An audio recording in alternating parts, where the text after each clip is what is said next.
ना सूजी मैदा, ना मसाले और ना ही कोई मेहनत का काम। सिर्फ और सिर्फ ये दो चीजों से बनाओ इतना टेस्टी मजेदार स्नैक्स कि सब बनवाएंगे आपसे बार बार। तो जी नमस्कार, मैं हूँ शेफ लव और मेरे YouTube channel cooking with chef love में आप सभी का बहुत बहुत स्वागत है।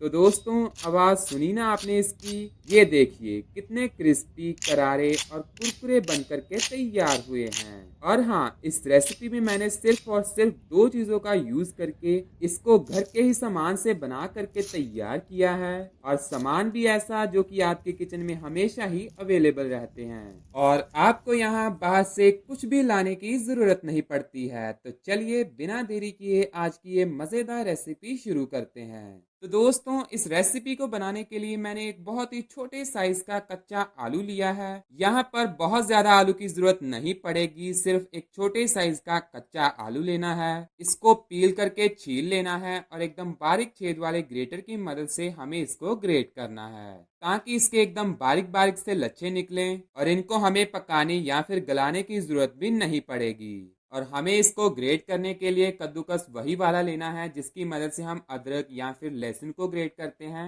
वही वाला हमें लेना है और इसको ग्रेट कर लेना है। तो दोस्तों देखिए, मैंने यहाँ पर इसको ग्रेट कर लिया है। ग्रेट करने के बाद अब हमें इसे 2 से 3 बार पानी से अच्छे से वॉश कर लेना है। वॉश करने से इसका जो भी स्टार्च है वो सारा निकल जाता है और आलू हम लंबे समय तक भी रखेंगे तो भी ये काले नहीं पड़ेंगे। और दोस्तों, मेरी आपसे एक रिक्वेस्ट है कि अगर आपको ये रेसिपी पसंद आ रही है तो देखने के बाद अपना फीडबैक कमेंट सेक्शन में जरूर से सेंड कीजिएगा। और ये रेसिपी आप कहाँ से देख रहे हैं ये भी कमेंट कीजिएगा ताकि मैं आप सभी को धन्यवाद बोल सकूं। तो ये देखिए दोस्तों, मैंने इसको अच्छे तरीके से 2-3 बार वॉश कर लिया है। अब फिर से इसको वही प्लेट में ट्रांसफर कर देंगे और साथ ही हम इसमें डालेंगे आधा कप पानी। और अब आप देख सकते हैं दोस्तों, पहले के कंपैरिजन में अब इसमें स्टार्च की जो मात्रा है वो काफी कम हो चुकी है। पानी डालने के बाद अब इसमें डालेंगे 2 टेबल स्पून भर करके गेहूं का आटा। गेहूं के आटे की जगह आप 2 टेबल स्पून भर करके मैदा या फिर कॉर्न स्टार्च का यूज भी कर सकते हैं, या फिर इन दोनों चीजों का हाफ हाफ कॉम्बिनेशन भी किया जा सकता है। अब गेहूं के आटे को आलूओं के साथ अच्छे तरीके से मिक्स कर लेंगे। तो दोस्तों, मैंने पहले ही आधा कप पानी डाल दिया था, इसलिए हमें अब पानी की जरूरत नहीं पड़ेगी। इसी पानी में ही हमें आलू और गेहूं के आटे की एक स्लरी बना करके तैयार करनी है। और यहाँ पर आलूओं की क्वांटिटी ज्यादा होनी चाहिए और हमने जो आटा डाला है उसकी क्वांटिटी कम होनी चाहिए। इसी से ही हमारा नाश्ता बहुत ही ज्यादा कुरकुरा और क्रिस्पी सा बनकर तैयार होगा। तो हमें यहाँ पर इसको अच्छे से मिक्स कर लेना है और मिक्स करने के बाद अब हम इसमें कुछ बेसिक सी चीजें ऐड करेंगे जो कि पूरी तरह से ऑप्शनल है, लेकिन अगर आप नाश्ते में डालेंगे तो ये नाश्ते को दिखने में काफी सुंदर बना देती हैं। तो सबसे पहले डालेंगे हाफ टी स्पून कलौंजी। हाफ टी स्पून इसमें जाएगा सेसमे सीड यानी कि सफेद तिल। साथ ही डालेंगे हाफ टी स्पून या फिर स्वाद अनुसार नमक, और हाफ टी स्पून ही मैंने इसमें मोटी कुटी हुई लाल मिर्च डाली हुई है।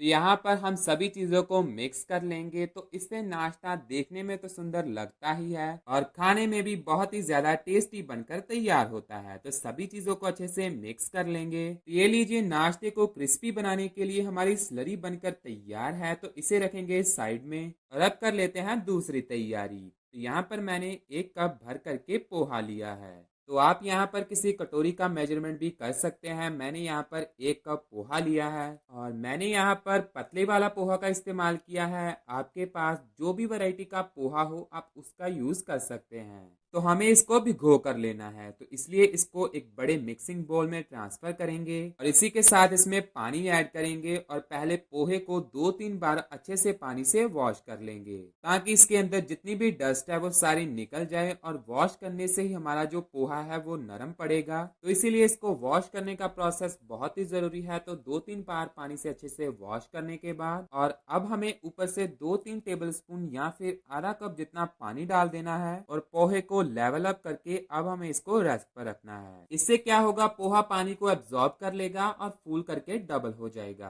तो इसीलिए इसको 5 मिनट के लिए रेस्ट पर छोड़ देंगे और पूरे 5 मिनट के बाद ये देखिए पोहा जो है वो फूल करके डबल हो गया है और काफी सॉफ्ट भी हो गया है। तो अब हमें क्या करना है, इसको अच्छे से मसलना है। तो मसलने के लिए हाथों का इस्तेमाल करें, काम जल्दी हो इसके लिए मिक्सी का यूज ना कीजिएगा, क्योंकि इसमें पानी बहुत कम क्वांटिटी में है और जब आप इसको मिक्सी में पीसेंगे मिक्सी वैसे भी नहीं चलेगी और मिक्सी वाला टेक्सचर हमें इस नाश्ते में चाहिए भी नहीं। इसलिए हाथों की मदद से इसको अच्छे से मसलते हुए इसका हमें एक डो तैयार कर लेना है। और डो लगाते समय अगर आपको लगे कि ये अच्छे से मसल नहीं रहा, काफी ड्राई सा है, तो फिर आप इसमें 2-3 टेबल स्पून पानी और ऐड करें और अच्छे से मसलते हुए इसका एक सॉफ्ट और चिकना डो लगा करके तैयार करें। तो ये देखिए मैंने इसको अच्छे तरीके से मसल लिया है और आप देख सकते हैं कि हमारा जो पोहा है वो एक डो की फॉर्म में आ चुका है। तो चलिए अब बारी है इसमें कुछ फ्लेवरफुल चीजें ऐड करने की। तो सबसे पहले डालेंगे हाफ टी स्पून जीरा,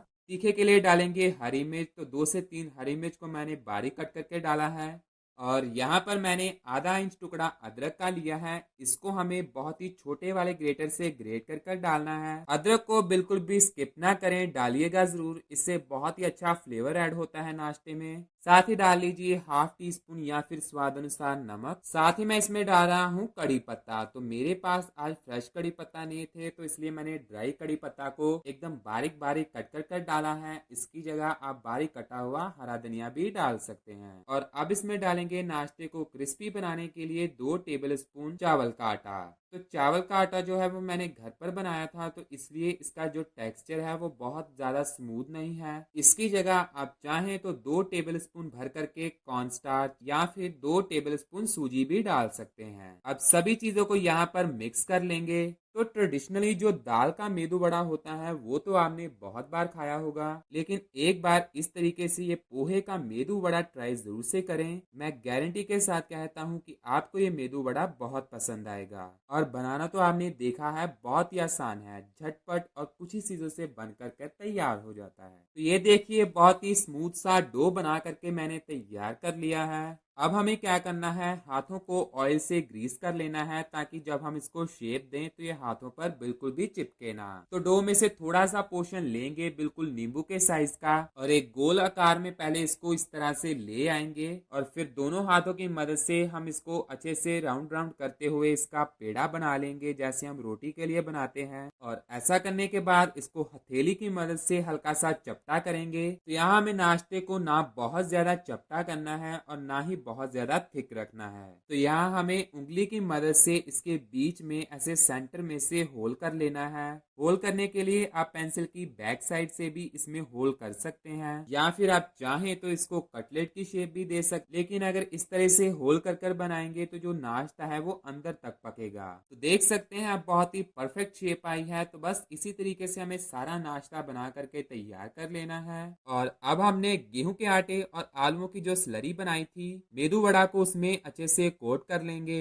मेदू वड़ा को स्लरी के साथ अच्छे से कोट करने के बाद अब हम इसको डायरेक्ट फ्राई करेंगे। और यहाँ पर तेल जब अच्छा गर्म होगा तभी हमें नाश्ता डालना है, बिल्कुल भी लो फ्लेम पर नाश्ते को नहीं ऐड करेंगे, क्योंकि जैसे ही नाश्ता ऑयल में जाता है तो टेम्परेचर जो है वो अपने आप कम हो जाता है। इसलिए पहले हम नाश्ते को तेल में डाल लेंगे और उसके बाद लो टू मीडियम फ्लेम पर इसको फ्राई करेंगे, क्योंकि पोहे को हमें पकाने की जरूरत नहीं पड़ती है। बस हमने जो ऊपर से स्लरी कोट की है नाश्ते के ऊपर, हमें बस उसको ही पकाना है। और इसीलिए हमने जो आलू थे उसको एकदम पतले वाले ग्रेटर से ग्रेट किया था ताकि इसको पकने में ज्यादा टाइम ना लगे। तो इसको हमें उलटते पलटते हुए 2.5 से 3 मिनट के लिए फ्राई करना है। और यदि आप चाहें इस नाश्ते को डीप फ्राई ना करके बिना स्लरी लगाए 2 बूंद तेल में भी इसको फ्राई करके खा सकते हैं। आप इस नाश्ते को बच्चों के टिफिन बॉक्स में भी दे सकते हैं क्योंकि ये काफी लंबे समय तक क्रिस्पी बना रहता है। और आप इसको हरी चटनी के साथ ट्रैवलिंग में भी इंजॉय कर सकते हैं, बहुत ही ज्यादा टेस्टी लगता है। तो ये लीजिए हमारे बहुत ही कुरकुरे करारे पोहे के मेदू वड़ा बन करके तैयार हुए हैं। इसको आप हरे धनिया की चटनी के साथ या फिर साउथ इंडियन स्टाइल नारियल की चटनी के साथ भी खा सकते हैं।